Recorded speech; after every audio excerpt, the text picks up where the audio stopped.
How's it going, YouTube? And this is Sam and Skimroll TV. I'm going to go ahead and give you a deck breakdown of Unchained. We'll go ahead and start with the main deck and then work into the extra deck.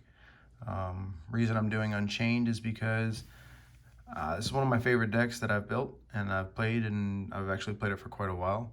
I've done pretty well with the deck. I've taken it to 2 locals. The first locals I placed 5th out of 36, and second one I tied 4th out of 22. But we'll go ahead and get into the breakdown. Starting in the main deck, I have 3 Unchained Twins Arua. This one allows you to select 1 card on your side of the field, destroy it, and then special summon this to the field. When it's destroyed by battle or card effect, you're going to go ahead and special summon an Unchained monster from the deck. This is going to be your quick special summon out of your Unchained, and the only 3 of that I run in the deck. After that, I'm going to run 2 of the Unchained Twins Sarma. This one allows you to select 1 Unchained card in your graveyard and set it to the field, and then destroy 1 card on the field. And then when it's destroyed, you can then special summon 1 from your hand or deck Unchained monster, which is good. All the Unchained monsters have this ability. Your Unchained Twins have this ability. I only run 2 of this because I don't want to start my plays with this. This is one that I want to see late game on, and it's searchable throughout the deck, so it's not a struggle to get it to the field. Following that, I run 2 of the Unchained Twins Rakai. Rakai is a quick effect, target 1 card on your field and destroy it. Now with Rakai and Arua, these cards lock you into fiends when you activate their effects. The secondary effect of when the card is destroyed by card effect or battle, and then you can special summon an Unchained effect or Unchained monster. This does not lock you into fiends, it just locks you into Unchained monsters, which is great. There's so many Unchained monsters within the deck that you can special summon off of these effects. Following Rakai, I run 2 Unchained Soul of Disaster. Unchained Soul of Disaster has 3 effects. The first effect is a standing effect, and as long as he's on the field and Unchained monster, Unchained cards in your graveyard, he gains 300 attack for each. And then following that, he has the ability to target 1 monster in your opponent's side of the field. After that effect resolves, you can then link using that monster and him into a Dark Link monster. His third ability is when destroyed by battle or card effect, you can target 1 Unchained monster in your graveyard and special summon it to the field. That ability is great with Sarma because you will play her, use her ability to set Disaster, and then pop Disaster with her ability, allowing you to special summon out a Link monster that had already been played earlier in the game. That's why I said I like her for late game plays. After Disaster, we go ahead and go into 2 Abominable Unchained Soul. I run him at 2, but I side deck a 3rd. If I don't like going into Disaster at 2, then I'll take him out and place in my 3rd Unchained Soul. Reason being is if a card on your side of the field is destroyed, you can special summon him to the field. And then after that, you can discard 1 card to destroy 1 card on your opponent's side of the field. He also has a Monster Reborn, kind of like ability. So when he's destroyed, you can then special summon him back from the graveyard to the field during the end phase he was destroyed. What's great about that, or what's bad about that, about his ability, is that you can only special summon him once per turn, which means if he summoned that turn and he gets popped, then you cannot special summon off of his second ability. And then during the turn that he, like after he's destroyed after that second special summon, he gets placed on the bottom of the deck. So you always have an Unchained target within the deck.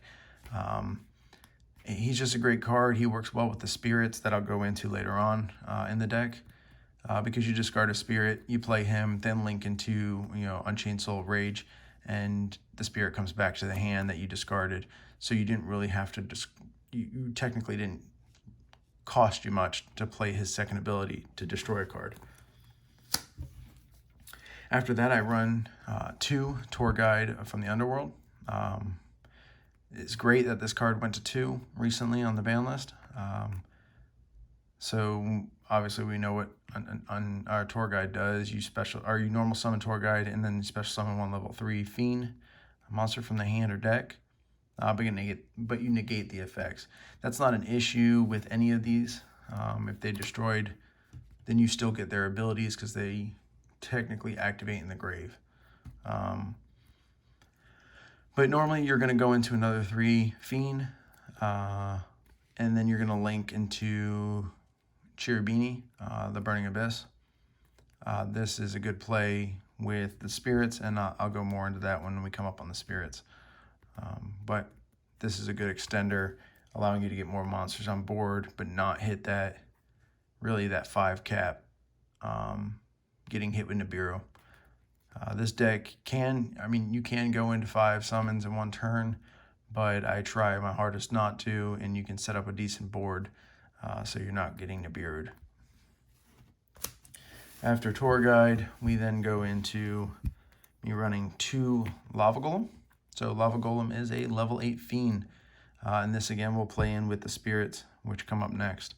Lava Golem is great because you can then sack over 2 of your opponent's monsters. You don't get your normal summon, but that's why we run Arua at 3 and none of the other ones at 3, because we want Arua the most. That special summon ability and popping your back row to get your summons, because Lava Golem will stop your normal summon. After that, I go with 2 Dark Spirit of Banishment. Now, most builds that I've seen with Unchained, they only run 1 because they don't want it to clog up the deck. You don't want to see it. But first turn, I want to see my spirits because the spirits are great recursion abilities, like being able to take cards back to your hand. It gives you +1s that are awesome. Also, it's good defense. Good defense and extends games. I've seen more play out of this card than any of the other level 3s really in the deck. It's a great card. So its ability is when your opponent declares battle on a monster, you discard it to the graveyard. You then select a level 8 fiend from your graveyard, special summoning it to the field and forcing the attack into that monster, performing damage calculation. So what that means is your opponent really can't activate much besides if they called by the grave it. Besides that, if they don't call it by the grave it, they now are running into a 3,000 attack or defense beater. Typically, I'm going to play out Unchained Abominable. What is it?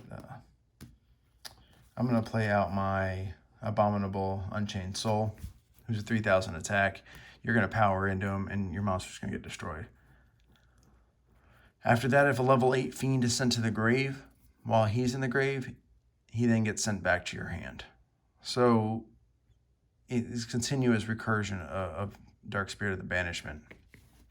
After that, I go ahead and run 2 Dark Necrofear. Dark Necrofear is great, level 8 fiend, again. When it's destroyed by battle or card effect, and during the end phase while it's in the graveyard, you can then equip it to one of your opponent's monsters and take control of that monster. Summoning this is banishing 3 fiends from the grave, and then it's special summon to the field. It's great when going for OTK if your opponent doesn't set up a decent deck or field to go against. After that, I run 1 Cursed Necrofear. So you go Dark Necrofear, banishing 3 fiends, and then you take those 3 fiends and shuffle them back into the deck to summon out Cursed Necrofear. So on top of that, you are putting a total of 5,000 life points on board. You're swinging at your opponent, and that's not including any of the other monsters that you've special summoned onto your field. When this is destroyed by battle or card effect, you can then special summon it during the end phase, and then for every spell or trap that's face up on the field, when this gets special summoned, you can destroy that many, with different names, that many different cards on your opponent's side of the field. Next, I run 1 Dark Spirit of Malice. Dark Spirit of Malice's effect is if your opponent activates a card or a card effect, you can discard this to the graveyard and special summon 1 level 8 fiend from your graveyard to the field. And then during the turn, once per turn, just like banishment, If a level 8 fiend is sent from the field to the grave, you can then you can add this card back to your hand. So my plays that I go to, I would typically normal summon my tour guide. I would then use tour guide's effect to play out either Malice or Banishment, and then I would link into Cherubini, the Burning Abyss, using Burning Abyss's effect to play out, to send a card from my deck to a level 3 fiend from my deck to the grave, gaining the attack, and that will be the opposite of what I used with Tour Guide. So if I played Malice with Tour Guide, I would then send Banishment to the grave, and then once a level 8 fiend goes to the grave, both come back to hand, so it's an instant deck search, adding to your hand both spirits. It's a good play, and a +2 off pretty much a -0. Next, I follow my play with Chaos Dragon Levianeer. Reason I run Levianeer is because the deck is all dark, besides Lava Golem and Arua and Rakai. So you banish 2 dark, and you special summon Chaos, and then you strip a card from your opponent, making them go -1 on at first turn or your turn. What's great about this is he is 3,000 attack, and now we are going into another form to put on board for OTK. Now we're going to go into our spells. I run 3 Abominations Prison. This card is great because it is the rotor for the deck. It allows you to add 1 Unchained card from your deck to your hand. And then if it's set, just like all the other spells and traps for the Unchained archetype, if they're set to the field and they're destroyed, you can then special summon 1 Unchained monster from the deck to the field. After that, I have 1 Wailing of the Unchained Souls. A lot of people really don't run this one, but I run it at 1. With it at 1, I normally don't activate it, but I can if I want to. I'll get the destruction effect on my turn and my opponent's turn, just because I link summon consistently on my turn and my opponent's turn. So I'll get the destruction, and then if I have Unchained Abomination, sorry. If I have an Unchained Abomination on field, I'll get the destruction from this, and then I'll get the destruction from Unchained Abomination. It's a great combo. And it also has the effect of when set on the field and destroyed, you can special summon 1 Unchained from the deck. Next, I play 2 Allure of Darkness. And this is obvious, it's for consistency. Draw 2, banish 1 dark monster from your hand. There's plenty of darks in the deck, and I run multiple copies at most, so it's not a worry to banish 1. Plus, when I play Cursed Necrofear, I take those banished copies and add them back to the deck. I then play 1 Monster Reborn, target 1 card, and either graveyard and special summon it. So if my opponent's done a lot of link summoning, I can then take theirs and use their link monsters against them just as much as I can use mine. I've seen a lot of play with this, especially when people play Boral Sword. If I've taken your Boral Sword off the board, my next turn, that's who I'm going for to play into, or whoever else. Next, I run 2 Galaxy Cyclone, and this is going to be the end of my spells. So Galaxy Cyclone allows me to target 1 set spell card on the field and destroy it. And then during your main phase, except the turn I activated this card, I can banish this and destroy 1 face-up card. So playing Mystic Mine, this is amazing against the Mystic Mine. In any other back row deck that plays continuous spells. But yeah, that's my spells. And then I'll move into my traps. I have 3 Abominable Chamber of the Unchained. This is a Monster Reborn pretty much, but it allows you to play your Unchained monsters from your hand or graveyard. And then if this is set and destroyed, you can special summon Unchained from the deck. There's not much more to explain about it. It's pretty good. I enjoy it. I run it at 3. All your Unchained traps you're going to run at 3. The next is Escape of the Unchained. This one allows you to target one Unchained monster you control and one card on the field, destroying both. So if you activate this, your opponent chains it, and negates it. You don't have to destroy the Unchained that's on your field, but you don't get the summon effect off either destruction. So when set and destroyed, you get to special summon one Unchained monster to the field. I honestly played this out more with its actual effect by targeting one Unchained monster, because I'm going to target one of my Unchained monsters and I'm going to destroy it. I'm going to get the summon off that destroyed monster, and then I'm going to destroy a card on your side of the field. It's great. Like I said, I played that effect more than I actually have the set effect, but most cards in the deck actually have their set destruction effects. It's not an issue for me. Yeah. Next, I'm going to go ahead and play my Spice. I'll show you what I do. Imperial Order. I run this at 1. Negate all spell effects on the field, and hence the word on the field, or words on the field. So when I destroy my spells and send them to the grave, I get their special summon effects still because they're not on the field. So their spell effects still go through. Next is Anti-Spell Fragrance. The spells I run in the deck, I'm typically not activating first turn. I'm setting and destroying them. And if I do, by the time I go to activate this, I've already activated my spells. So it doesn't really affect me that much. Yeah, so that right there. And then it puts a hinder on my opponent's gameplay. Same with Imperial Order, and same with Royal Decree. Royal Decree states the same thing.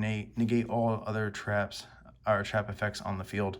So when this is on the field, and I play my Unchained, or my Chamber of the Unchained set, and I destroy it, I still get the special summon effect of this.